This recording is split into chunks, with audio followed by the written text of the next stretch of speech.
and it is so much fun to be with you here again. We had our own challenges here in Pretoria East with the electricity that was falling over on the highway. So I was sitting without power for pretty much the whole weekend. And, you know, that always goes with planning. When I wanted to do yesterday my prep for today and just make sure that I have everything, I woke up in this panic stage and I couldn't get Rolo online. I was like, I just want to make sure, where do I need to go and what do I need to do? But here we are. So thank you so much, Rolo, for having me and extending this invite to me here with you guys. So let's get to it. In the first, you've already done you know, a lot of the first half, the myth understandings, the 6 personal perspectives pretty much was covered already in the first part. So today I'm going to dig into the first couple of models. But first of all, want to just catch up with you again and just remind you of the 10 fours.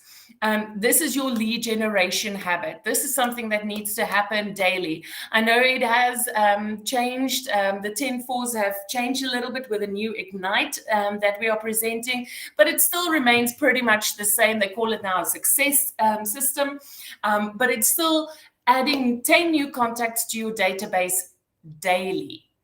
Speak to 10 people in your database already, and then write 10 notes or a WhatsApp or email or some kind of communication in that regard, and then weekly preview 10 homes. Mario, I think you've got that already covered. He was before most of you came on. He already said, you know, if somebody lists a new property in his area, he's the first one to call them and reach out about that listing and knowing what is going on in his area and reaching out to those agents. So well done to that. But that is exactly, it's not just previewing the properties, it's knowing who's your competition in your area, but also to see what is the market doing. Is there new houses going on sale? It's an opportunity for growth share, reaching out to those agents and building relationship with them and maybe introducing them and getting them so excited about Keller Williams, things that we offer that their agencies or brands don't offer, that they can go into your growth share and join the Keller Williams disruptive wave going through the areas. So that is just for you to as a reminder. And then this is Melanie Kenneman is a team leader in Austin, Texas. And I just love this still to this day. This is her saying, play to win and don't just play not to lose. There's a huge difference between playing to win and playing not to lose. If you play to win, you are working strategically. You are thinking about the actions that you are taking, the steps that you need to take in your business, and you are really thinking about it. If you ever played a game, and this weekend with No Power, we played a lot of games as a family. And, you know, when you play with your kids, you sometimes just play so that they can win. So there's a totally different strategy. Because you just kind of haphazardly doing things. But if you play to win, when I play against my husband, my strategy and my game face is a lot more on because I want to beat him. So, and that's exactly how we need to tackle every day within real estate, is playing to win. How are we strategically going through it? And that's exactly why it is so awesome to be part of Keller Williams, because that is where the models come in. And of course, our four models that we are following, and remember, it's ELBOW, it is the economic model, the lead gen model, the budget model, and then the organizational model. So that's the easiest way of remembering the 4 models, is if you think about ELBOW, E, economic, L, Legion, B, budget, and O for organizational model. So we're going to just dig in a little bit on the economic model, the Legion model, and the budget model today. But we're not going to go into too much detail. I'm just going to give you some overview, start your mind thinking about it. And as the sessions progress, with your MREA training, you'll dig into each of these models a little bit more. So quickly, let's look at this. Models are about action. It's great to have a model, but if it doesn't create an action, then it's kind of just words on paper. These models are where you need to take effective action to have success at the highest level. And that's why we do the MREA training and the MRE discussions. So please, guys, this is an interactive conversation. So please make sure that you are asking your questions, that you're part of this conversation, because I want to make sure that you take something away from today's discussion so that you can go and implement it.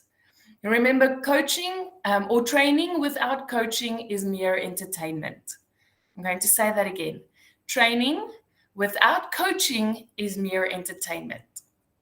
So we're not here just because it's cold in Bloemfontein and Nigel is having nothing to do in the South Coast that you are here this morning. You are here because you want to take your business to the highest level. And that's why it's so important that what you hear here today, that you at least pick one or two things that you are going to implement and make that your goal for this month. You can add it to your 411 so that you can make sure that it is in your daily planning and that you can take your business to the highest level. So let's quickly look at the economic model. The equation, this is the equation for success. It is the relationship between a series of activities and the specific outcomes they produce. So we're going to look a little bit at your money. Now, if you are a normal real estate agent working with any other brand, you usually only look at your money when it comes to tax season, whether you can claim back or have to pay in. And then everybody is in a haywire and like, oh, I need to get all my receipts and my accountant and oh my goodness.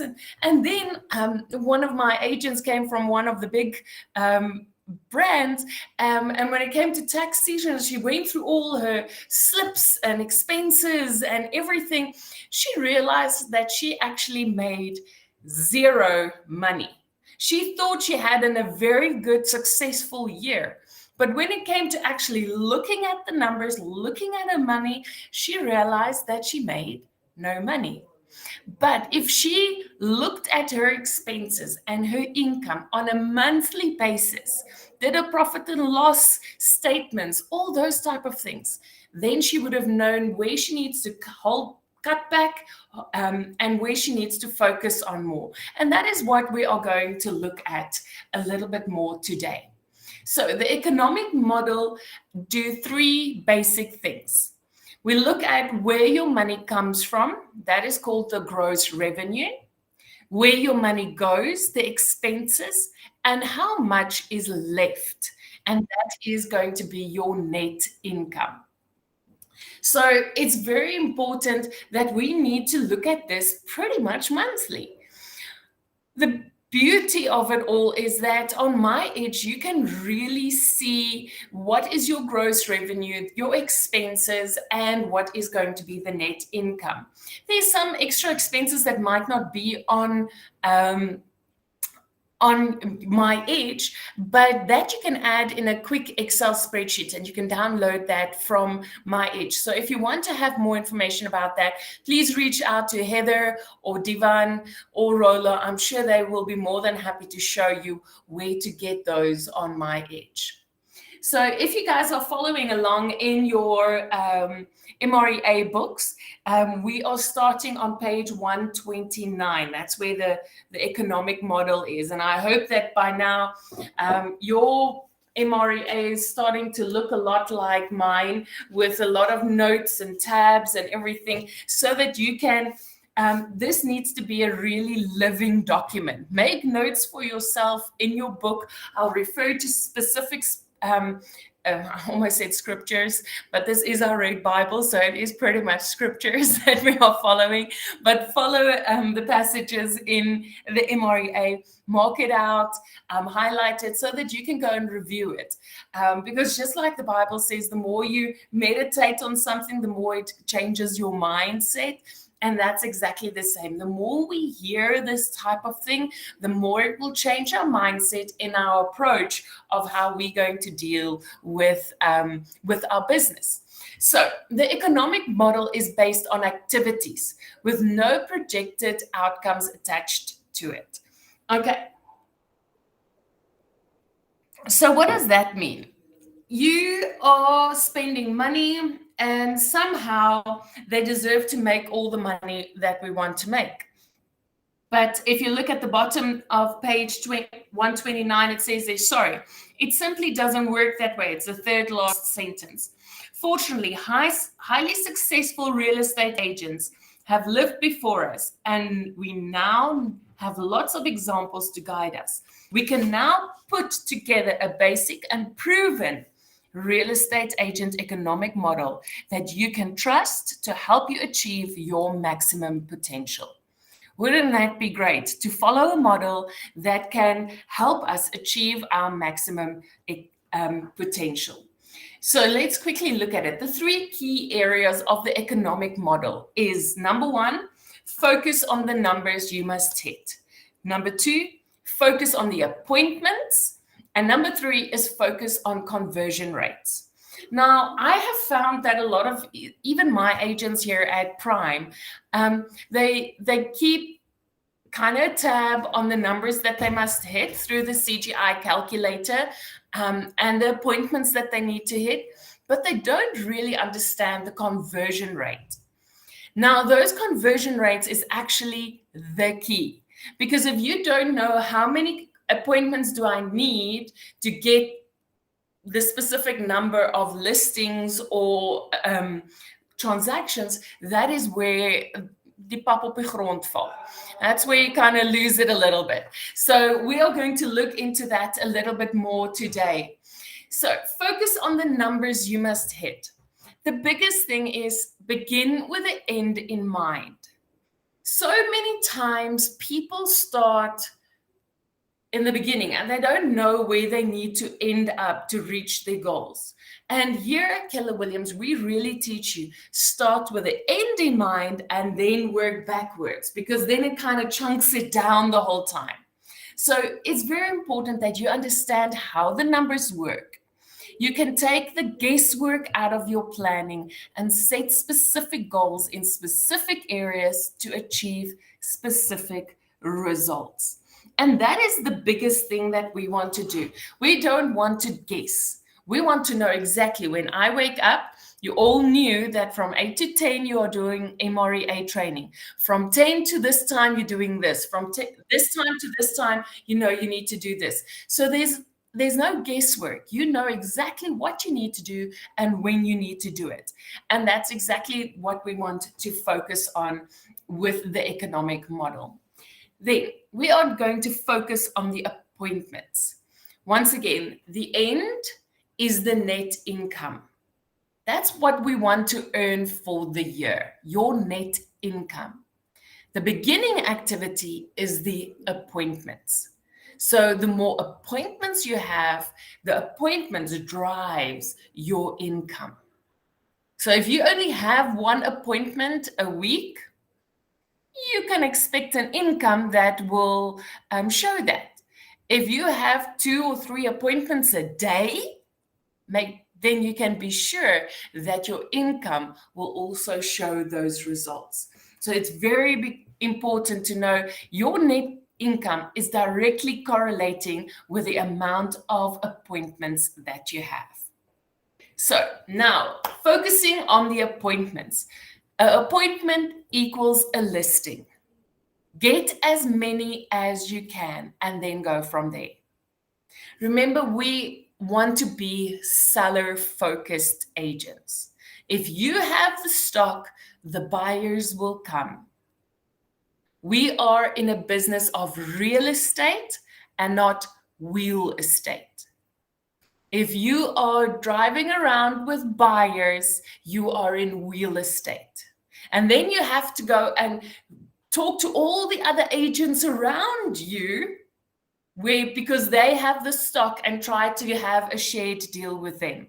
But if you are seller focused and you have the listing, the buyers will automatically come to you. And that's how we get also market share in our areas, is through our selling listings that we have. I always tell my agents here in Prime is we all want to shop at Woolworths. Now, some of you might only do your shopping at Woolworths, but for me personally, I love doing my shopping at Woolworths. Why? Because it's cleaner, the experience is nicer. I feel better about myself when I shop at Woolworths. I don't know about you guys, but it's just a nice experience. But if I have to walk into a Woolworths and there's nothing on the shelves, I have no problem going to the Spaza shop at the corner and going to buy what I need there. It's not going to be a nice experience, but I'm going to get what I need. Now, as Keller Williams agents, we want to be a Woolworths with full shelves, I must add. So if we have all the stock, we give our clients a 10 plus experience. We are the Woolworths of real estate. And people actually feel better about themselves by dealing with you. But if you don't have stock on your shelves, they have no problem going to the Spaza real estate agent where it's dirty and they don't get good service and they kind of feel yucky, but they got their dream home. So think about that. Remain the Woolworths of real estate. And that is through having the listing and having the stock. Okay, so now the conversion rates. So that is here on page 132, if you want to follow in your books. It starts with the appointments and the amount of appointments that you have. So you need to kind of keep tally of how many appointments do you go on. And this is listing appointments, people, not buying appointments or viewing appointments, listing appointments. So how many appointments for listings did you go to, and how many listings did you end up with? And how many of those listings resulted into sales? And that is how you work out your conversion rate. So if you went on 10 appointments, listing appointments, but you only got 8 listings from the 10 appointments, you have an 80% ratio. From the 8 listings that you did, you only got 3 sales. That is a percentage of conversion rate again. And then that equals your gross income again. So it's very important. Make no mistake, mastering your presentations, scripts, and dialogues is what will drive your conversion ratios. Scripts, presentations, and dialogues. We've always said this is a contact sport. This is belly to belly. How many people are you talking and seeing? And if you can't do that presentation and that script and that dialogue with confidence, you can be sure that it will have an effect on your conversion ratios. So I'm sure Divan and Rolo has some script practices and they go through that with you. But please, if you need to make sure that you can speak with confidence and that you know exactly what you need to say. And if there's any objections, how are you going to handle that objection? Because it's going to have a direct impact on your conversion rate. So mastering, as I said, mastering your presentations, scripts, and dialogues will drive your conversion rates. So make sure that you know exactly what you are focusing on. So leads are the fuel to your economic engine. And that brings us directly then to the lead generation model. So once again, if you don't have leads, if you don't speak to people, that's why it's so important that if you get a lead through anything, that you follow it up as quickly as possible, because those leads are the fuel for your economic engine. So on page 131, there is this whole calculation. Okay, and it's just so that you can have a look at it there. It says, once again, just proving that we need to start with the end in mind. We start with, what do we want our net income to be? Then we add our expenses to that, and that gives us our gross income that we need to make. And then from there, you need to see, what is the source of your business? What is the percentage of seller focus, and what is the percentage of buyers focused? Okay, so can you see, if you don't know your conversion rates, that this calculation becomes a little bit of a headache? Because now if you go, yeah, I think it's 80-20, or I think, you're going to focus on the wrong things. So once again, we need to start with the right things. We need to understand our conversion rates to be able to do this calculation. Now, listen here. This calculation took me forever and a day to understand. I'm not going to lie. Okay, I've been with Keller Williams 3 years, and I think I got it in January. But thank goodness we have very smart people working at Keller Williams, because if you go onto your My Edge, there's a GCI calculator. Okay, on the calculator, you can just go and type it in, and there's no finger problems, waras, by typing in the wrong thing. Okay. But I'm going to go through this just so that you have a little bit of understanding how they calculate it. Okay, so remember, we are in the business of making millionaires. We're not making 500,000 agents. We're making millionaire agents. Okay, so my conversation with my agents is always, we want to have a net income of $1 million. We're not going to make, if you're aiming for 500,000, is this really the industry for you? We are aiming at the highest level. So let's look at this. So we want a net income of $1 million. Let's say our expenses is 1.5. If you look at what is your rent, your car, your fuel, food, remember we have to eat unless you have a special superpower. I have 3 kids. I would love to hear from you. Okay, so all that type added in, that's your expenses. If you add those two together, it's 2.5 million is your gross income that you need to get. Now you'll see once again on the My Edge calculator, you just type that in, and they say, what is your monthly expense? And then it auto calculates it to a yearly expense. Whoop, whoop. Love people with brains. Okay, and then we said here that we are going to do 50-50. 50% of our focus is on sellers, so the listings, and 50% of our focus is on buyers. The reason why I make it 50-50 is because in the States, we have listing agents and we have buyer's agents. Here, you most of the time do both, because you kind of service your own buyers. But if you are a great listing agent and you have a lot of other agents bringing their buyers and you doing a lot of share deals, this ratio and conversion rate might change or might be a little bit different. Okay, so the 50% sellers, so that means we 1.250 gross income from sellers and 1.25 for gross buyers. I'm not going to go into everything, but I'm just going to explain the one side because the other side is exactly the same. Okay, so from the 1.25 gross income that we're going to get from the sellers, remember we are talking about 2 sides of a deal.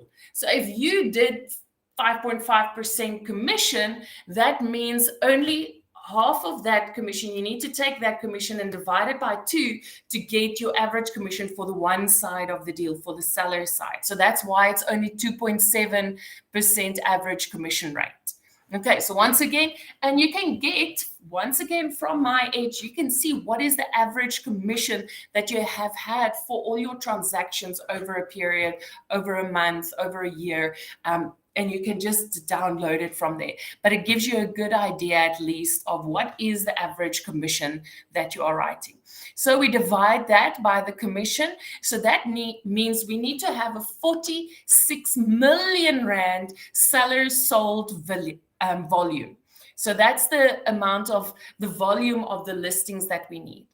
At an average price of 1.5 million, I just took everything on average. Remember, your prices might change depending on what you are selling, where you're working, and what is the average sales price in your area.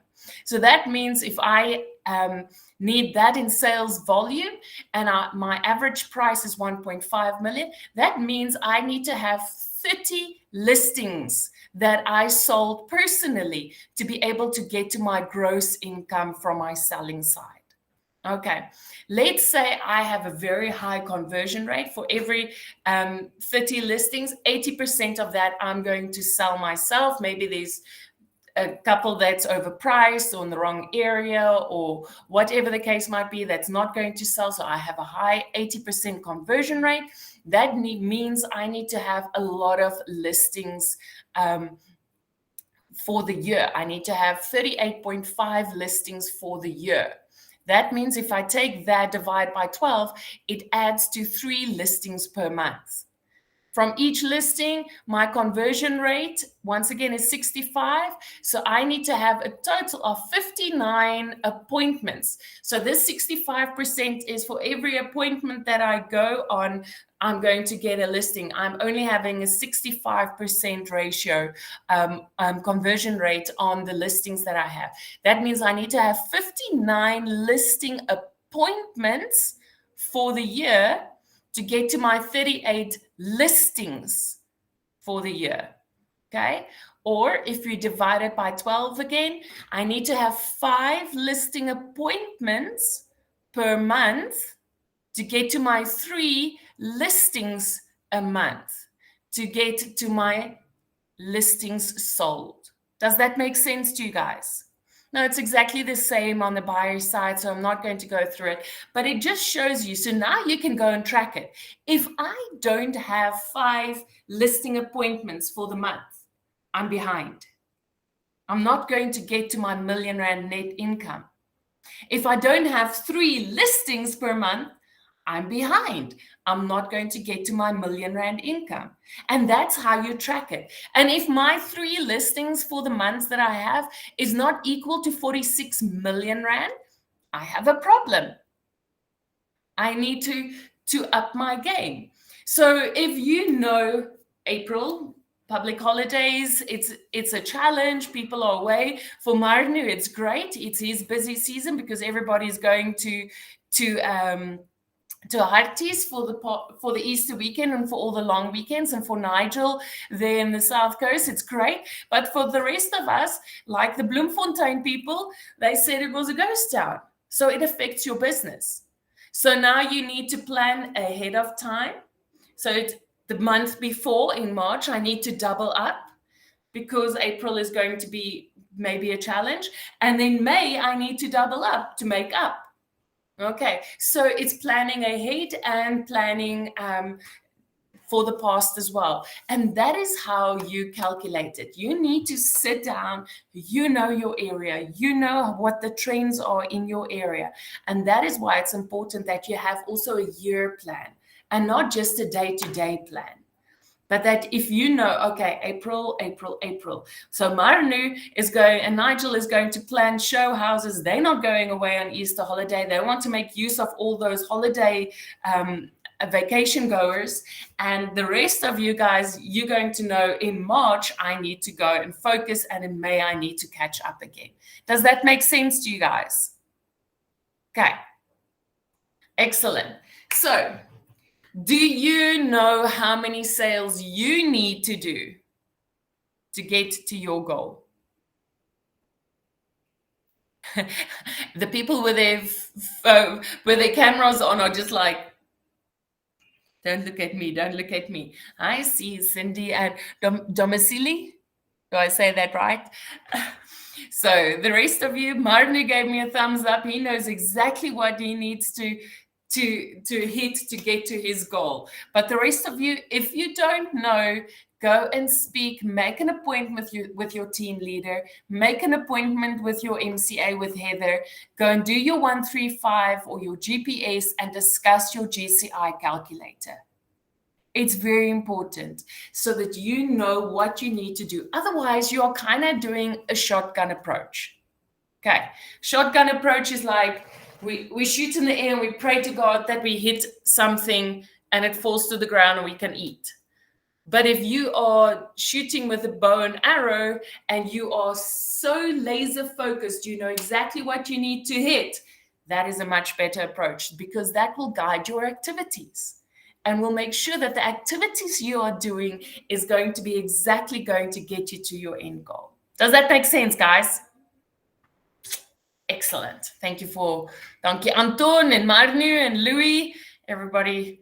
Divan is getting me a thumbs up though, so thank you for that. Okay, so now we are moving to the lead gen model, and that's on page 133. So now that we know how many appointments we need, that's where it's going to start generating the leads necessary to generate those appointments. So the logical thing is, now that we've done the economic model, we've worked out the numbers, we know our conversion rates and everything. Now, what is the lead gen activities that we need to do? And remember, this is all about positioning, and it's a positioning in the mind of your clients, the buyers and the sellers. So the basic idea is they share that, and I'm reading that from here on page 133, in positioning battle, the third row, the third line. The basic idea they share is that under the constant bombardment of advertising and marketing, the human mind becomes saturated by brands and can only and hold only an infinite number at any time. And then it says there, the saturation point for the mind is 7. So the biggest thing is, and that is why the lead gen model and the care calls and the contact and the belly to belly is so important, is building relationship. You might be in real estate, but you are in relationship with your clients. Because the more you are in relationship with them, the better they're going to remember you. Now, I've used this a couple of times. If you just think about it, for your local newspaper, okay, here in Pretoria, it is the Record. If you open the Record, there's actually more leaflets and advertising leaflets inside the Record than there is actual news, but that's okay. But if you open that to the leaflets, usually the very first one, that advertising leaflet that you will see is macro. Okay.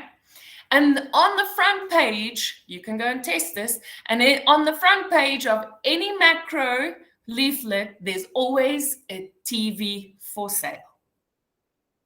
So if you have to go and buy a TV, the first place that you will think of is macro. They might not be the best, not the best quality, not the best sales service, not even the best price. But just because every time you open that and the first thing you see is macro with a TV, your mind immediately goes there. So you immediately think of macro. And that's exactly the same that we want with our clients. And that's why it's so important that we do these 3 key areas of the lead gen model, is so that we can position ourselves in the minds of our clients, so that when they open and when they finally get to the point of where they want to buy or sell, you're the one that they think of. Okay, so we need to do prospect and marketing. You need to set up a database and feed it. That and feed it is very important. And then number 3, most people do number 1 and 2, but they kind of stop and they don't do number 3. The most important part is systematically market to your database. And that's what we are going to chat about now. So let's look at it. Prospecting and marketing. Lead gen program is twofold. It's to generate leads, but it's also to build stronger relationships for future business. Remember, the people that you're talking to now that might not be buying or selling through you right now, don't discard them. They are your future business. So the more you build relationships with them, the better it's going to be. So make sure that you build that relationship, that you still communicate with him, that you're still in contact with him. Because you know what? They went on Easter holiday this weekend and they got a little quick with a booze. And as the family was there, the husband was flirting with his sisters, the wife's sister, and now all of a sudden they want to have a divorce, and now the house needs to be sold. And if they are not thinking about you, and if you didn't send them an Easter message, then they're going to forget about you. And then whoever is the first agent or the first brand that they drive past, they're going to contact that person.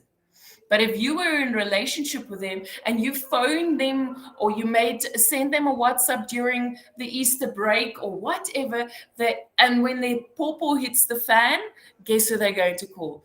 They're going to call you. Okay, so make sure that things change in an instant. You know, in your own life, things can change in an instant. So make sure that you are so top of mind with your clients that when the pawpaw hits the fan, they think of you. Okay, so let's quickly have a look at this. So on page 137, you'll see there this little a diagram or figure or whatever you want to call it. And that is how we are going to start. So your client base and your farming area monthly, that is how we want to look at it. Our allied resources, that is where we have one-on-one contact with these people. These could be attorneys. Remember, attorneys deals with a lot of divorces. If there needs to be a sale from a divorce or a death, a later state or whatever the case might be, they can feed that to you. Your electric people that's doing your COCs, they get in a lot of houses. Remember, you're not the only agent that's using that electrician. So they get in a lot of houses and they know what's going on in those houses. So that could be an allied resource that you can meet with and say, hey, you know what? I'm always using you. Don't you know of any properties or people that's having some issues that needs to sell their property? Can you feed those to me? The same with plumbers, the gas people, electric fence people. These can all be your allied resources. And it's important that you build relationship with them. You send business their way, so why are they not sending business your way? So make sure that you build relationship with them on a one-on-one base so that we can have a mutually beneficial relationship, because at this stage only they are benefiting from the relationship with you, because you're asking them for COCs and electric fencing and the gas installation and but why are they not sending business your way? So from there, we have our mate group. It's people that we have had contact with, we have had discussions with, we had belly to belly. And this is people that we can have on either one of two campaigns that's already designed on My Edge. You just need to plug them in. So you need to categorize your database. So the 8x8 will go into more details about that, or the 33 touch. That actually has changed now to a 36 touch. But the 8x8 is people that you have actually just met. They are hot and ready, and you want to be hard hitting. So it's 8x8. It's for 8 weeks. Once a week, you are going to have contact with them. So it's to build a relationship very quickly. And then from there, if they haven't bought or sold anything yet, you're moving them to the 36 touch, is then to have over a year period, 36 times contact with them. Okay, so that's staying in contact with your mate group. Your target group, these are people that you want to be in business with. but you haven't met them yet. That is people that you are going to do a 12 direct with. So you have their name, you have their details, you have their email address. They're not really happening. You just want to kind of stay top of mind. That is where we're going to do the 12 direct. And then the general public, that's here on the outside. You haven't met them. You don't have details. That's the cold calling part almost. That is where we're going to do prospect and marketing. Okay, so it's just so that you understand how this whole diagram works, because the first time I looked at it and I'm like, okay, so where do we want to start our focus with? We want to start on the inside and then work out. The people that we already have a relationship with, they already like you, they already trust you, you have their number, they have your number, and we're going to start with those people and then circle it out. A lot of agents think that they need to start on the outside and then work in. That is stupid.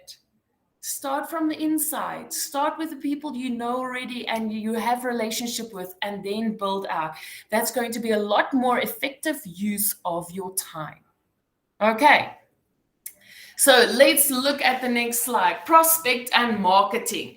We've touched on that briefly now. So prospect and marketing, that is to generate leads and to build stronger relationships for future business. So that's the general public. That's people that don't know you. You haven't met them yet. They don't know you. You don't really know them. So prospecting is to find them. You know, think about going to Pilgrim's Rest and you're prospecting for gold. You kind of swoop up the pan in the river and you start swiveling it around and you look for the gold nuggets and you pray to God that you find one. Okay, that's prospecting. We're scooping up and we're just talking to everybody. Marketing is to attract them and they will find you. So prospecting is me actively looking for somebody. Marketing is putting a board on a lamp post or a bus stop or whatever. It's kind of they see you and you pray that they will like your picture and your face enough that they will phone you.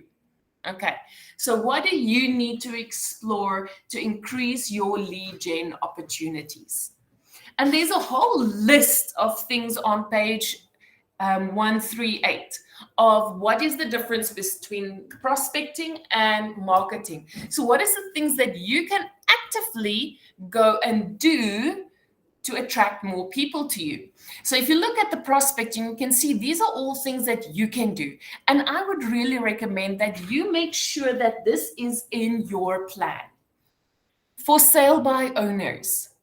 Guys, this is a great way. Just come from contribution. Don't ask them, because the first thing a for sale by owner will do is say, no, I don't want to work with agents. And you go, you know what, sir? That's fine. I just want to find out, how's it going with your marketing? Are you getting a lot of leads? Do you need any help, or can I help you, guide you through a few steps? Do you have a contract that you're going to use? You know, are you looking at pre-qualified buyers? You know, just come from contribution. And give them advice, because I promise you, at some stage, they're not going to get the information or not going to get the hits that they want to, and they're going to phone you and say, you know what, you've been such a help. Now I just want you to take over.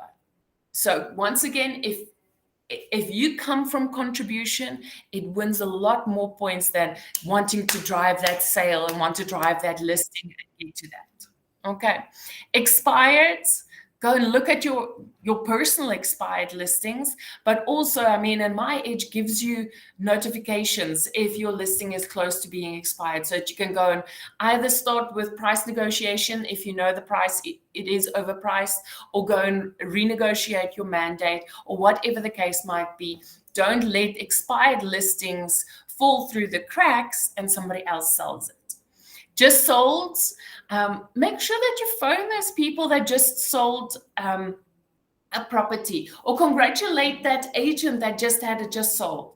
Just list it. I know, Marnie, once again, you mentioned to me you do that quite well. Just listed properties. Make sure, because you know what, you might know the area better.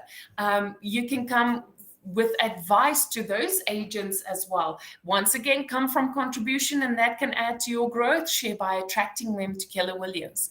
Past clients. Oh my goodness, people, don't forget your past clients. Make sure that if you have a person that has sold their house or bought a house through you, that you stay in contact with them. And even people that didn't buy through you. You can see on Lightstone, somebody just bought a house in your area. Phone that client. Make contact with them and just say, welcome to the area, welcome to the neighborhood. You know what? I'm also agent in this area, and I just want to say welcome. Do you need anything? Can I add you to my monthly newsletter where I tell you about upcoming events in this area? Or do you have a list of people that you can phone in this area, whether it's an electrician or a plumber, or, have a list of those people for your area, the closest doctor, the closest hospital, which pharmacy is open 24 hours and which pharmacy, all that type of thing. You can send that to people that you didn't even service. Because guess what? If you stay in contact with those people, they become your past client, whether they bought through you or not. So it's small things like that, that when they want to sell again, or they're going to use the agent that they bought through and never heard from again, or they're going to buy or sell through the agent that stayed in contact with them and that they've actually never used before.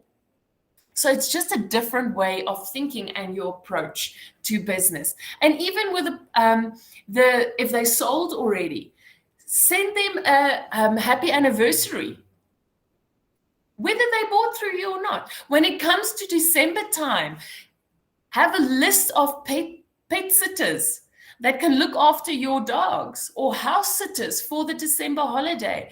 Send that out in November already. And guess what? You're supplying the pet sitters with information. They get into the homes and they will be able to feed you with listings as well. So they become an allied resource. Know your geographical farming area. What is the apartments available? Corporations, builders, banks, third-party companies, your bond originators. Make sure that you do and make contact with those people as well. Face-to-face is your allied resources, door-to-door knocking, canvassing. That might be a little bit harder. Open houses. What's the difference? Who can tell me? What's the difference between a show house and an open house? I want to hear from you guys a little bit. What's the difference between a show house and an open house? Go maar nu. Hand was eerst in die lug. Show house is like on show on a Sunday. You invite people all around the area to come and view the property. Open house is an hour opening that you invite allied resources or other agents to come and view, to also assist by selling it. So open house, I would say, is more an invite that you send out to people to come and view the property. And an on-show is for anybody to come and view. Absolutely. Well done, Marnu. If I had a gold star, I would put it on your forehead now. Okay, so that is exactly, a show house is inviting the neighbors and friends. It's usually on a Sunday or a Saturday. I see some agents are doing it on Saturdays now. It's a show house, and you kind of invite people and they come and walk through.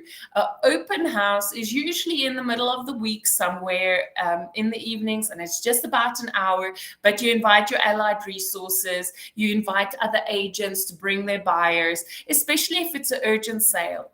I know Taryn French at the family reunion earlier this year, she spoke about this, and she said she's actually only doing open houses these days because she's a single mom. So over the weekends to do show houses for her is a little bit of a challenge. So she does an open house for her, and it also creates a sense of urgency. So everybody that was interested in a property, she tells them, okay, if you want to come and view the property, there's an open hour from this time to this time, and come and see it. And when there's quite a few people walking through a property that has already shown interest by giving you their information through Property 24, private property, or whatever other avenue, then, and they see there's other people, and other people are talking to the agent, and what is can I make an offer? It creates that sense of urgency. And then all of a sudden, everybody gets a little bit more, I need to make an offer, I need to make an offer. So she said on her open hours that she has with specific people that showed interest to a property, she usually ends up with 2 or 3 offers on the table that she can present to a seller. Isn't that great? Isn't that exactly what you want? So that you have an offer with a backup offer with a backup offer. So one of those 3 babies need to go through. And that is her key to success. So keep that in mind, that you don't just have to do a show house or wait for a show house. Everybody that showed interest, make a specific time, an open hour, and tell them, listen here, this is the time that you can come and view the offer. And especially in this market where people are a little bit more reluctant to commit, that will create that urgency with your buyers. So keep that in mind. Client parties, if you have investors, networking events, go and have a networking event.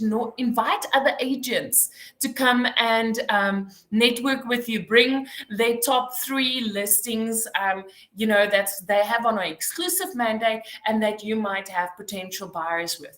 That is creating a network event for yourself, but it's also creating for you opportunity of building a relationship. Social functions and community events, where are you getting involved in your area with community events? Is there a fundraise that you are doing the water with? Booths at the event, seminars, teaching and speaking opportunities. Maybe have a first-time homeowners teaching opportunity. If you are comfortable speaking in front of people, make sure that you create that event of what is the bank's offering. Pull in your allied resources like the multi-net bond originators to come and speak at your event about what is the bank's criteria for giving loans, that type of thing. So that is all prospecting. Can you see that is actively you doing something? You're involved in every one of these steps. Marketing is proactive, it's indirect, it's ad in the newspaper, it's the branding on your vehicle, maybe you have a radio interview, it's a bus stop, it's a billboard, it's those type of things. It's your face is on there, but it's not getting any connection. Okay, it's magnets that you maybe hand out, it's calendars, it's your internet website, it's postcards, newsletters, just sold, just listed cards. We don't really do the cards that much because, South African Postal Service, what can I say? Very reliable. But you can still do it through campaigns on your WhatsApp. I know Rolo did with Corlia.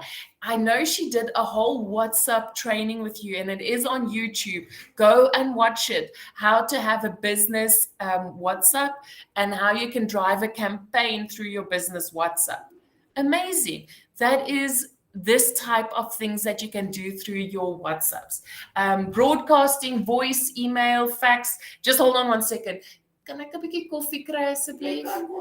Dankie baie. Shama is actually. Okay, I moet met Lidette praat. Sorry guys.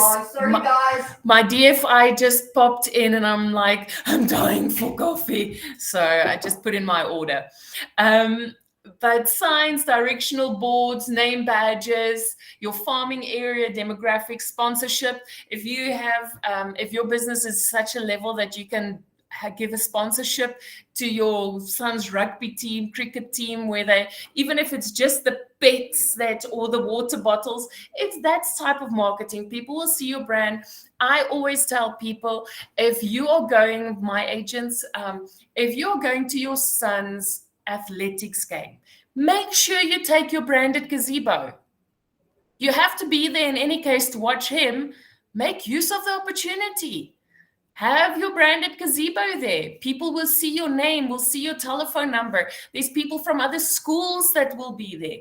Make use of these simple little things of this is marketing. It's not actively, but you never know. People might come and sit under your gazebo. Share, invite them. You know what? You're the only one sitting under your gazebo. Come sit here in the shade.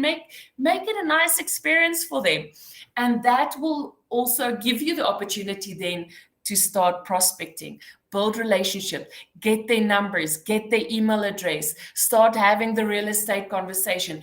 Every opportunity, every time you meet somebody, it's an opportunity for you to grow your business. It depends on how you approach it. So your target group, this is people you haven't met and don't know. It's different to the general public. Okay, target them as people whom you specifically like to do business with. Okay, so that's your target group. So make sure that you understand there's a difference between the general public, you don't know them, and you're not really worried if they're going to do business with you. A target group is, for this area, young families buy into this area. You get that information from Lightstone. So you are going to focus on the young families. Doesn't help you speak to the senior citizens because they won't buy in this area. So if you know what is the specific target for your area, then you can start working with them specifically. And that's the people who you want to do business with. Okay, the MET group, people who know you because you have met them either in person or on the phone. The goal is to build a stronger relationship through direct marketing campaigns. See, beautiful DFI. Hello, everybody.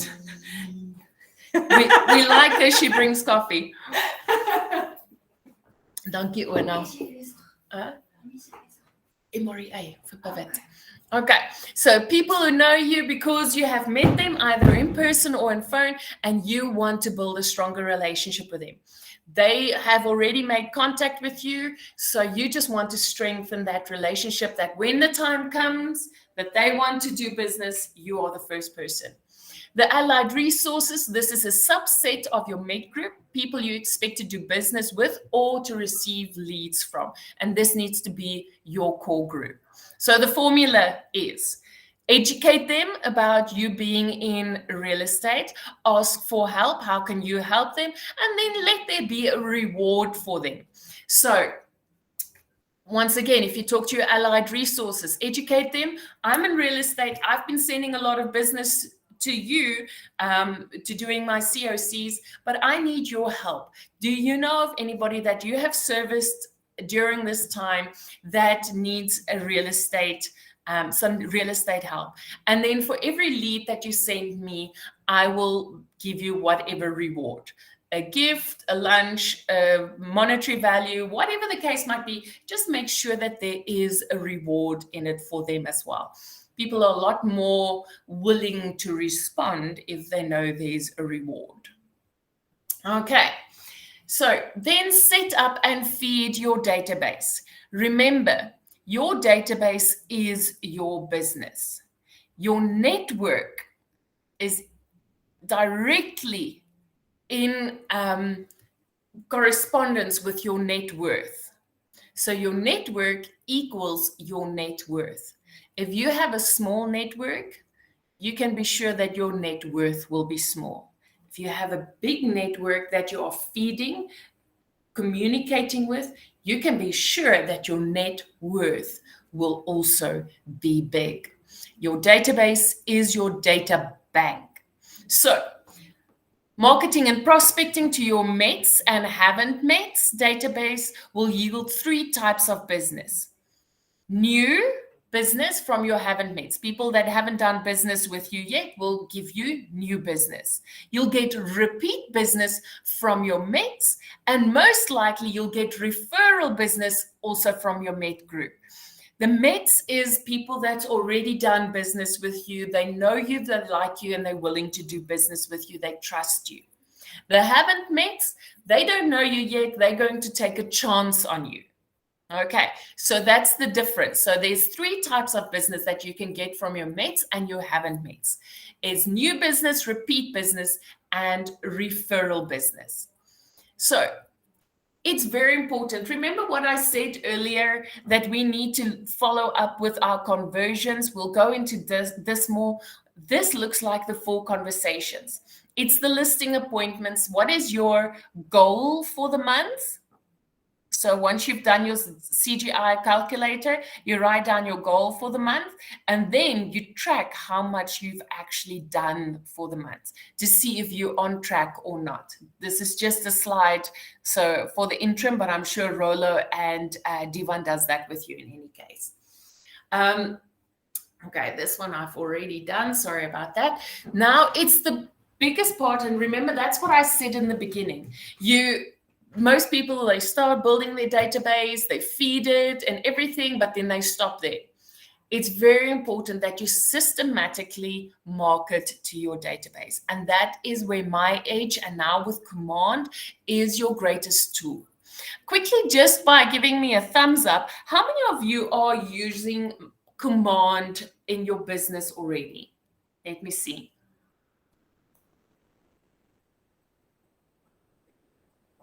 Nobody. Only making use of MyEdge. That is fine. MyEdge is a very powerful tool. The biggest thing is you have to use it. Manu, you using Command? Oh no, sorry, MyEdge. MyEdge. Okay, cool. Just wanted to make sure. MyEdge is a powerful, powerful tool. It's using it that makes it work. If you don't use it, it's not going to do anything for you. So let's quickly look at it. What is all the campaigns that is available on MyEdge? We're going to start with an 8x8. This is going out to mates. Your mates go into an 8x8 program first. So you've just met them, just got their contact details, and now you systematically want to establish a relationship with them. And that is why you're going to make contact once a week for 8 weeks with him. So you can go and look at MyEdge. On MyEdge, there's 8x8 for sellers and 8x8 for buyers. And you're going to connect those people to the 8x8s first. And it is a hard-hitting once a week for 8 weeks, 2 months, contact that you're going to have with these people in various ways to make sure that you can establish a relationship with them quickly and that you can get mind share with them very quickly. So this is an example from the MREA. It is in your books on page, let me just see, I think my pages are 146, sorry, 146.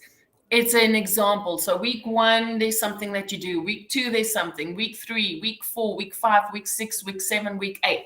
Now, this is an example from the MREA. Once again, our 8x8 on MyEdge has already been changed to South African standards. And we'll still send a recipe or inspirational word or remind you to phone the person, all that type of things. It will not, but it won't have the send a postal letter or anything like that. So just so that you have an idea about that. 8x8 is about building a relationship and winning the real estate agent mind share battle. That is the focus of an 8x8. Then we get to the 33 touch. So remember, I said earlier, research has shown that actually changed to a 36 touch. So you'll see on MyEdge, it's already changed to a 36 touch. And that is once again a systematic marketing and prospecting technique and ensures a year-round contact with your mates. So you'll start with your mate. You put them on an 8x8, and then after that, when the 8x8, those 8 weeks are finished, then you move them over to a 36 touch. So that makes sure that you're going to be in contact with them 36 times over a year period. So that is a Mother's Day card, a telephone, a birthday. It can be a whole bunch of things. But you'll see if you go onto MyEdge, it's already pre-designed for those touches, and it's personalizing it to your client specifically. Then the 12 direct, this works with your haven't met people in your database. So you haven't really done business with them. You just had a once-off conversation with them and you got the details through somebody or someone. And that is 12 direct mail pieces mailed out annually. It's high leverage from a lead generation to the masses. So this is, for me, the easiest way to think about it. Everybody in your database, whether they're met or not a met or haven't met, goes onto your 12 direct, because that sends out the feel good communication. Happy Valentine's Day, happy Easter, happy Freedom Day, happy Spring Day, happy Friendship Day. But you know what? Every single time somebody sees that feel good message from you, they're going to see your name, they're going to see your brand, they're going to be making contact with you. So even if they don't read the email, your name will be in the subject line. If they delete it immediately, it's still making a little twitch of neuron firing in the brain. It's making a new pathway in the brain that is going to make you the brand choice and getting you mind share. So even if a lot of people say, oh, but I don't want to spam my clients. That's okay. If they don't read it, they delete it. If they really don't like it, they can unsubscribe. I promise you, in 3 years' time, I think I've had 6 unsubscribe messages from my campaigns that I ran. People just delete it, and it's fine. They still saw my name. And I actually had an interview with a market share agent last week that joined us this week that I spoke to 2 years ago. And that's exactly the same thing that can happen with you. Through these just general messages that go through, you stay top of mind. And that's exactly what we want to do with the 12 Direct. Another thing that is absolutely brilliant, and if you haven't used it yet, is the 3-a-day campaign on My Edge. How many of you have used the 3-a-day campaign? Who knows about the 3-a-day campaign? Let's start there. Okay, Marnie knows at least about it. Guys, the 3-a-day campaign is absolutely brilliant. I can highly, highly, highly recommend it. The thing is, with a 3-a-day campaign, the idea is that you only, although we say 10 people needs to be added to our database, we know no agent does that. So we said if you at least add 3 people to your database on a daily basis and you add them to the 3-a-day campaign. So how the campaigns work is, if I add, let's say Hans, I'm adding you today to my database. Today is day 0. Okay, I made a phone call to you. I said to you, hello, I'm introducing myself. I'm the agent of choice, what. Even if you tell me, sorry, I can't talk right now, I say, no problem, thank you so much.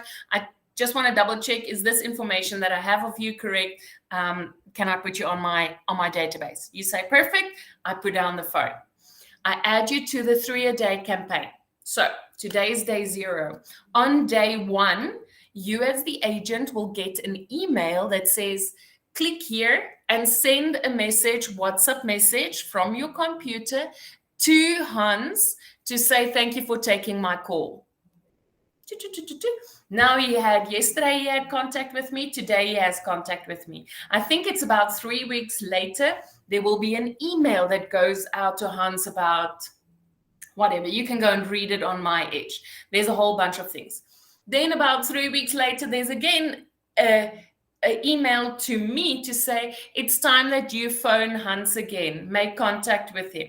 Okay, I phone Hans. There's a little script that it tells me what I'm phoning him about. Little script. I phone Hans. I use the little script, have a conversation with him. Maybe the timing is better. Great. I put down the phone.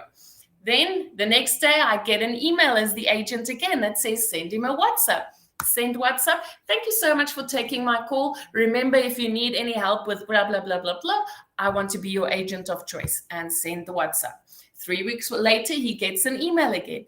You see how it builds relationship, that you are in constant contact with your clients? Isn't that a brilliant, brilliant 3-a-day campaign? Life on the other side. Dankie Hans, Anton, Divan, Christel, Divan weer. Divan liked it so much he thumbs up me twice. Okay. So guys, this is really such an easy way of building a relationship, and go and see what this campaign is about. Go and play around with My Edge. The next one, the pipeline tool. This is also systematically working and staying in touch. How many of you are using your pipeline tool in your business on My Edge? Let me see. Divan, the team leader, of course. Who else is using the pipeline tool? Nobody. Oh my word. Divan, you need to have training about the pipeline tool. This will revolutionize the industry if agents can only use this. Guys, you can send emails through it. You can send WhatsApps. You can build your own task in it. You can set your appointments in there. It builds a whole history about your clients in the pipeline tool. It is brilliant. Make sure you don't miss using this. Make sure that there's training about it. Yes, Divan. I'm Melanie. Yeah, so together with the pipeline team, obviously the newer and updated version is for command. That'll do basically the same for the agents if they actually utilize it correctly. So we are starting that. Well, we have started that training with Ronnie. So yeah. Perfect. Look, Command's pipeline tool is even more superior, but I know for people that's technology challenged, that was born BC, before computers, the Command pipeline tool can get a little overwhelming. And if they don't want to, My Edge is never going to fall away. So even if they just learn to use the pipeline tool in My Edge, it can be of a huge benefit to the agents. So make sure that you go and have a look at that. Okay. Then this is just a little plan of how you're going to get people and how you're going to communicate with them. So people you've met, you first put them on the 8x8, then the 36 touch, and then your ratio is out of every 12 people that you make contact with, pretty much 2 of them will contact you to do business with you. So you'll see here with people you haven't met, if you just put them on the 12 direct, your ratio is out of every 50 people that received a 12 direct from you, you'll pretty much only get 1 business, 1 transaction out of them. So you can see this is a much higher ratio. So you want to make sure that you get to change as many as possible of the haven't mets into people that you've met, so that your ratio can be high. Okay, does that make sense? So if you look at it, there's a little equation that you can follow if you want to look at that on page 143. Or is it 143? No, it's not. I think it's actually later in the book, but you'll see that we'll go into that a little bit more in details. If you look at your Met group, if you have 1,920 people in your database for your Mets and 0 haven't Mets, it will equal to 320 sales per year. If you have 0 Mets and 16,000 haven't Mets in your database, it will equal to 320 sales. If you have 960 in your database and 8,000 of your haven't Mets, it will equal into 320 sales per year. So you can see this first equation here is a lot less work because it's only 1,920 people that you have met in your database. This one is 16,000. This one is 8,960. So this one is a lot less to still get to the same amount of sales per year. So it just shows you that it is so important that you need to build your database, feed it every day, and then communicate to it in a systematic way, and then service all the leads that come your way. It pains me when I look onto social media and I see people, oh, are agents making too much money because nobody is phoning me back? I don't know if you've seen those comments, but I hope that's never true about a Keller Williams agent. Service the leads that come your way. If you're getting too many leads from properties and you're not getting to everything, then it's when you start to need to think about leverage so that you can get an admin person to help you with handling all your leads so that those leads don't fall through the cracks. Then once again, we are focused on seller listings because the seller listing will bring the buyers. Skills that you will need, once again, is scripts, dialogues, and confidence. You can't do any of this without scripts, dialogues, and confidence.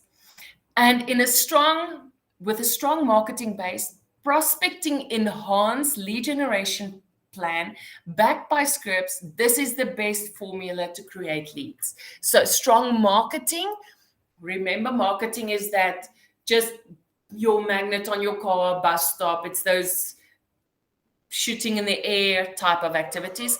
Prospecting enhanced lead generation plan, directly speaking to your buyers group.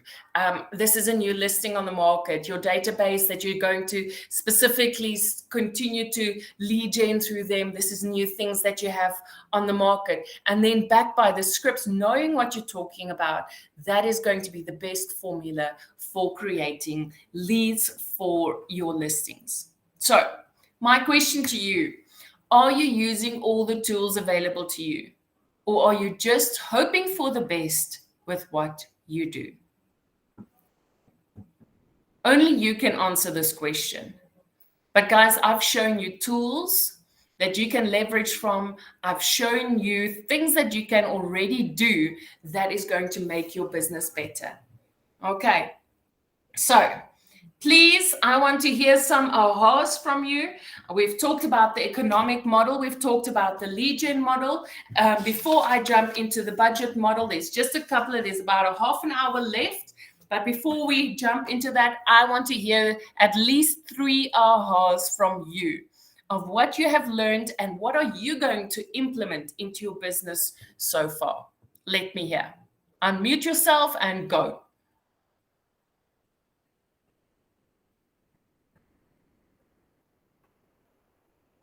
Okay, I'll go first. Dankie Marnie, ek was nou net bekommerd geweest dat jy moet begin ander gesigte trek. No, it's important the METs and the not METs. That list, I forgot about that list in the MREA. A few things that you can just add on your lead gen, stuff that I'm doing, but there's 10 things I'm not doing. So adding that to my METs and haven't METs will just increase everything a bit more. So yeah, I'm working through that list and seeing what I can add. Excellent.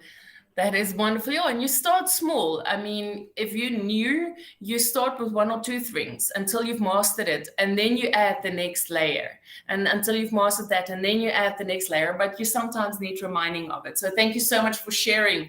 Okay, Divan, you go ahead. Melanie, so the bigger half of me, I think, in the recruiting appointments, we talk about the CGI of the agents. And I personally know it's not something that's revisited often. So maybe to set an appointment with each of them, the guys that want to discuss it, so that we can start at the end in mind. I think that's the half of the day that might be worth revisiting. Awesome. Thank you so much, Divan. It's also, as a team leader, it's helping you make sure that your agents, the activities that they are doing is driving to a specific point and that they are doing the right activities at the right time. So that's very important. So thank you so much for sharing that. One more aha. Who wants to share? Melanie, Yes, I just want Krista. to thank you for specifying which campaign to use for which group in your database. That was a big aha for me. So I wasn't 100% sure about the campaigns and who you will use it for. What? Yeah. So, I know that took me a while to understand as well. So thank you so much. I'm so glad it was helpful to you, Christelle. It took me a while as well. And it's just sitting, because sometimes we read the things and it kind of words just washes over you. But if I went and I sit and I made a study of it and I work with pictures. If you can tell from my slideshows, it's always a little bit more colorful and all over the place. But you're used to Rolo, so I'm sure you don't mind this. But it is sitting there and drawing the picture. Okay, this is the groups and this needs to, okay. And then it starts making logic sense about it. And then it makes it easier to apply the right campaigns to the right people. So I'm glad that was of value to you as well. Thank you. Anything else? Thank you so much for sharing, Christelle. Anything else? Louis, Nigel, Hans, who else is here on the call? Andre, jy's my baie stil vandag. Gewoonlik praat jy lekker met my. Ja, ek gaan 'n bietjie kyk met die budget want ek like om te spend, so ek gaan 'n bietjie daarso met gaan fix. Awesome. I love it. And with that, thank you, Andre, for the real great introduction to the third model, the budget model. Like I said, this is just going to be an overview, guys. You are going to go into the budget into a lot more depth and details as you go through the MREA training. So I'm just going to start with the very basics. The best thing about the reason why we need to have a budget model is so that we can understand what happens between our money from the time we receive it and what do we keep. Because there's stuff that happens in between from getting the money and what do we actually keep in our pocket that we sometimes lose track of. And I think, Andre, that's where your challenge drops in, is between getting the money and keeping the money. And what do we spend our money with? So let's have a look at this. So the biggest thing is that the cost versus investment. By having a budget, it can be a very powerful financial planning tool. Now, I know agents love admin, right? If you're a good real estate agent, 9 out of 10 times your admin is not so hot, okay? Because you're a people's person, you want to talk to people, so doing this admin is hectic. But I can promise you, there's a system and a tool for everything in Keller Williams. You can just reach out to Rola or Divan, because I promise you, they have a spreadsheet that you can manage all these things that's already built. You just need to use it. And budget is one of them. So when you view the money you spend, the expenses, as simply the cost of doing business, budgeting remains a chore. Isn't that correct? I'm reading this from page 153 if you want to follow along. It's the first paragraph, the last piece of the paragraph. When you view the money you spend, the expenses, as simply the cost of doing business, budgeting remains a chore. However, when you see every dollar spent as an investment in your future, you'll approach budgeting with more excitement and a high level of interest. Budgets can be interesting, and it's time to change your perspective. One of the things I usually tell with my recruitment interviews with agents, especially agents that come from a brand that doesn't have a desk fee. Desk fee has become a swear word in our industry, it feels like. I like to refer to it as a capital investment. It's an investment in your business, because for your desk fee, and for an investment, you want a return on investment. So what do you get for your desk fee? So this is just a very simple way that I like to explain the difference between a cost and an investment. If it's a cost, you expect nothing from it. It's just an expense, it happens. But if it's a capital investment, then I'm expecting a return on investment.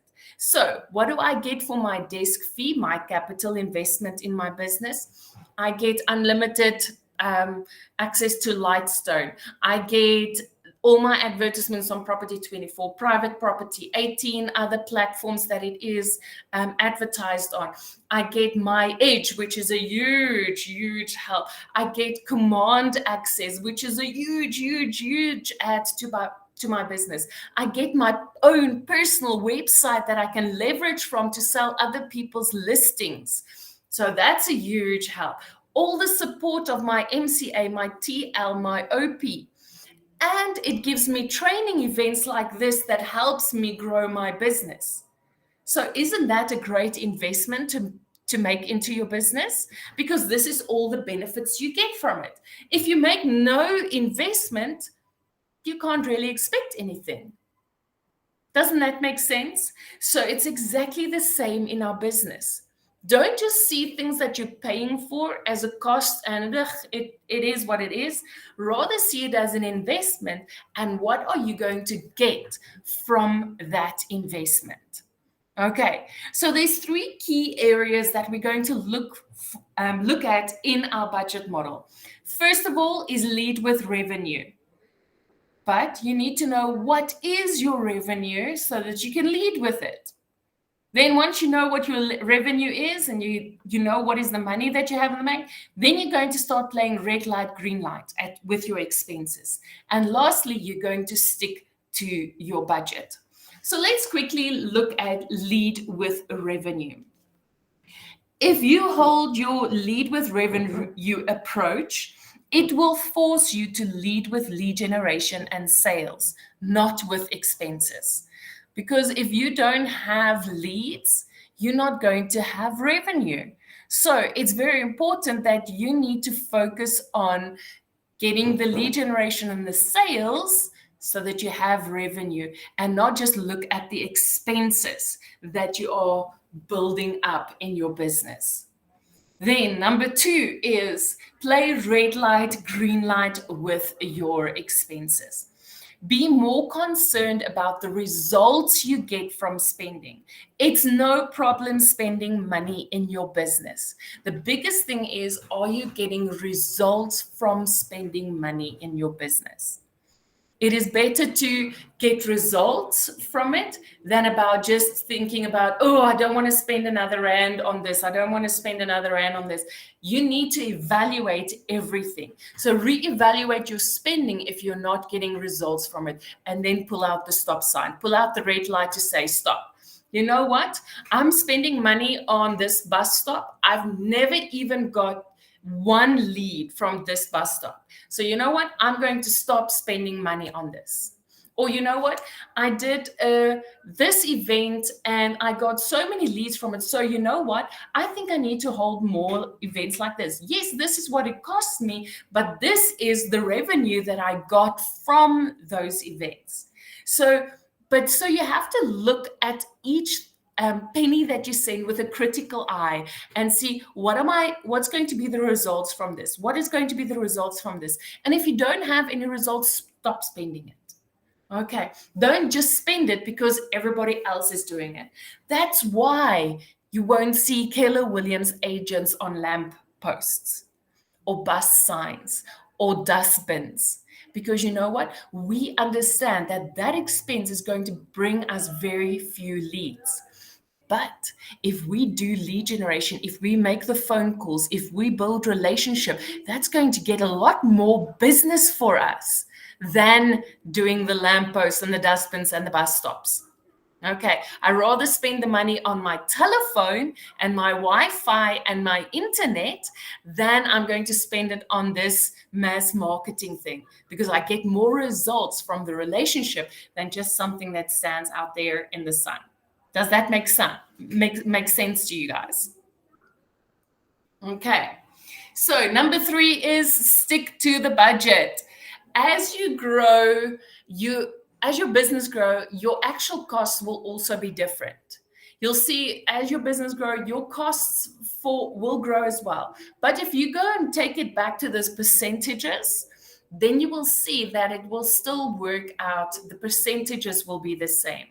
We work on a 30-30-40 business model. So Divan and Rolla will have that conversation with you on a 30-30-40 model. What is your 30%? What is your 30% so we can get to the 40% net profit? Okay, budgets are to be respected and to guide you as you invest in your business. So don't go and spend money on things that's not in your budget. Go and make sure that everything is that you're spending your money on is in your budget. That includes petrol, insurance, telephone, Wi-Fi, your office at home, all that type of thing. Make sure now with all this load shedding, if you have a generator, that fuel needs to be in your budget so that you understand what your money is needed for.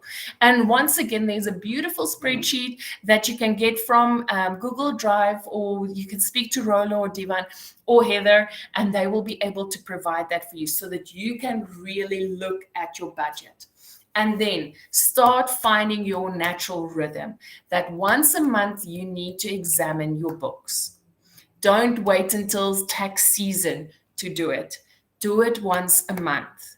It doesn't need to be at the end of the month or the beginning of the month. It can be anywhere in the month where you have time, but that you look at the previous month's expenses and then keep your monthly budget, but look at it weekly. So that you can see, what did I spend money on, so that you can really rope in the expenses, that you don't spend money that wasn't needed, because every cent that you spend eats into your profit at the end of the year. So find your rhythm, what works for you in your business, to look at your books. Like I said, I'm just doing a brief overview on this, but there will be more in depth as you go through the MRE training. Okay. So guys, give me some of your ahas. This was a short one to look into, but give me some of your ahas about the budget model specifically, or about the training in general, because that brings me to the end of my story. Your next training will be on the organizational model and a few other points. So yeah, let me hear from you. At least 4 ahas. And from people that I haven't heard from before.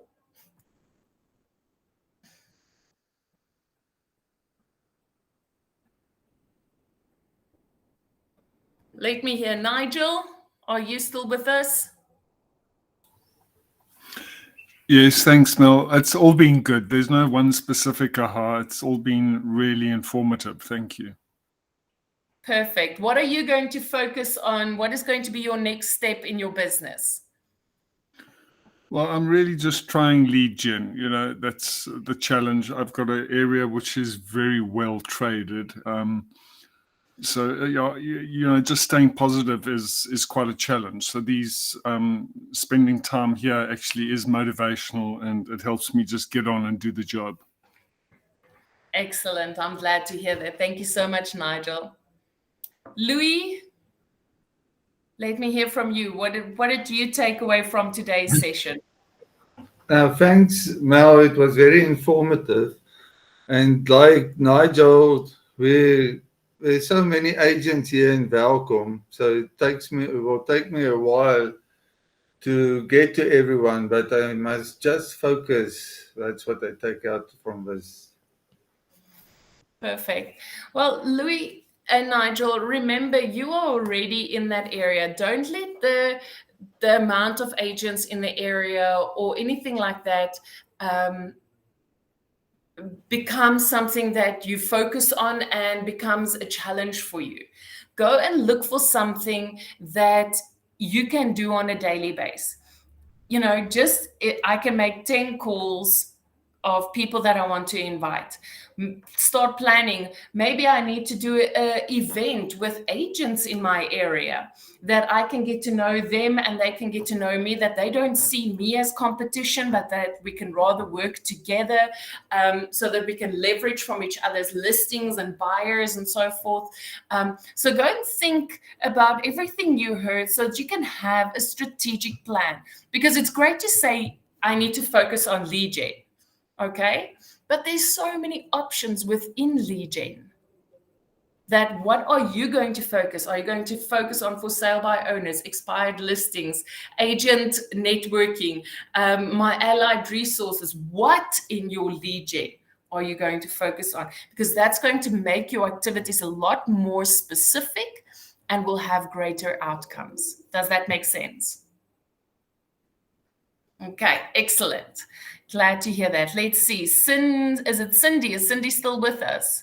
No, not Cindy. Hans, let me hear from you. Hi, Melanie. I think most of, or the biggest impact or harsh for me was on the previous section with the campaigns. So I'm really going to re-look at them and redo most of them, I must be honest, because I wasn't sure what all of them meant. Excellent. And that 3-a-day one slips people's minds. And I promise you that one, I absolutely love it. So make sure that you go and have a specific, and what is nice about the campaigns on My Edge is you can email them all to yourself and you get a whole lot, but then you can see what they look like when they are emailed to you and, what is the order and that type of thing. So that helps a lot as well. So I'm glad that was of value to you. Thank you so much, Hans. Thank you. Okay, let's see. Anton, ek het nog nie jou stem gehoor nie. Ja, nee. Dis maar 'n bietjie stil hierso. En ding wat jy opgeraak het wat vir my nou eintlik baie goed is. Hier in Bloemfontein ook. Daar is geweldig baie kompetisie, geweldig baie eiendomsagente. En ek het nou dag in een van ons hoofstrate afgery. Ek het 85 bordjies getel. Dat die mense op die middelman sit. Dit is nie op 'n spesifieke huis nie. Mense op asdromme en ook op lamppale en goeders. Ek kan nie glo dat mense daai tipe geld, want ek weet wat dit kos, gaan spandeer nie.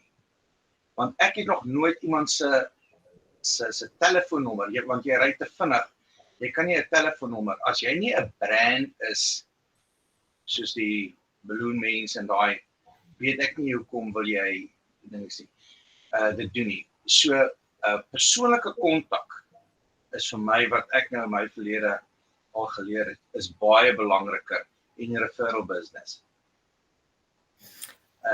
En dit is waar dit op neerkom.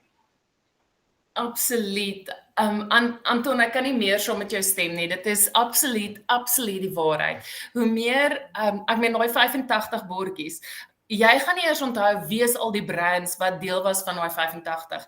En as mens gaan kyk na die samelewing, ek meen, mense, die publiek, mense ons ingesluit, is al so oorweldig deur bemarking. Deur flyers, deur borde, deur spam oproepe, Cell-C, Vodacom, Telkom, al daai mense wat jou bel, Platinum Life, al daai mense wat jou bel, dis advertensies hier, dis advertensies daar, dit is op verskillende mediums, nou sit 'n video, nou sit 'n flashcard, hier is 'n lig wat blink, daar's so baie dat ons brein net nie meer dit kan absorbeer nie. En dit is hoekom die persoonlike kontak soveel meer waarde het. Want nou raak ek jou hart, ek raak nie jou oorversadigde brein nie, ek raak jou hart, ek bou verhouding.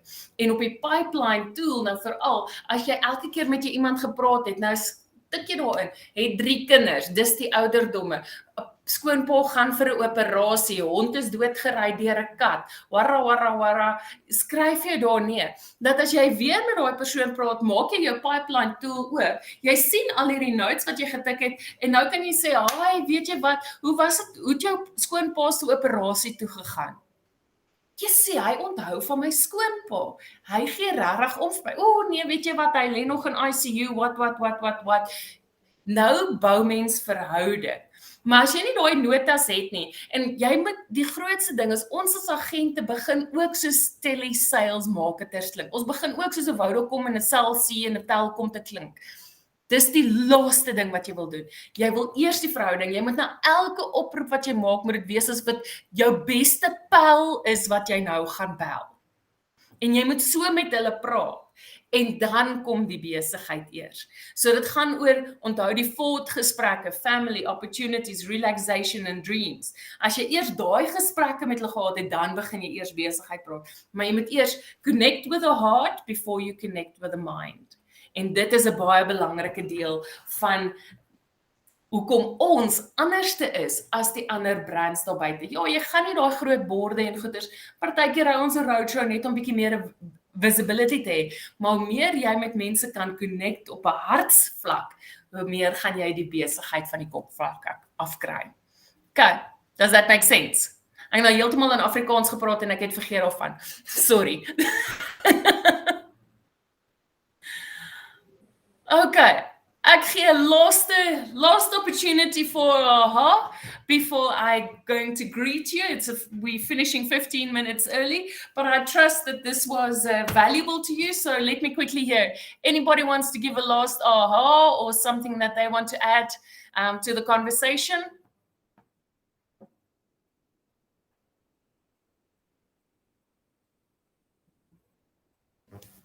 Okay, well, guys, that's the end of my song and dance. I hope you enjoyed it. Thank you, Divan and Rolo, for the opportunity. And I trust that you will go and implement something. Remember, training without coaching is mere entertainment. I know I'm entertaining, but my wholeheartedly, I wish that this is something that you can go and implement in your business and see changes so that you can reach your maximum potential. So thank you so much. Hans, Christelle, thank you for the kind messages. I'm glad you enjoyed it. To the rest of you, I see you next time. Thank you, Melanie. Really appreciate it. Thank you, Melanie. It was awesome. Dankie. Dis 'n Dankie. plesier. Bye-bye julle. Bye-bye. Bye. Everyone. Okay, dankie Divan. So, dankie Melanie, baie dankie vir jou tyd. Ek gaan jy die recording stop en dan sal hy net vir jou deurstuur. Dis 'n plesier. Lekker dag vir jou. Mooi Dankie, bly. Bye bye. Bye.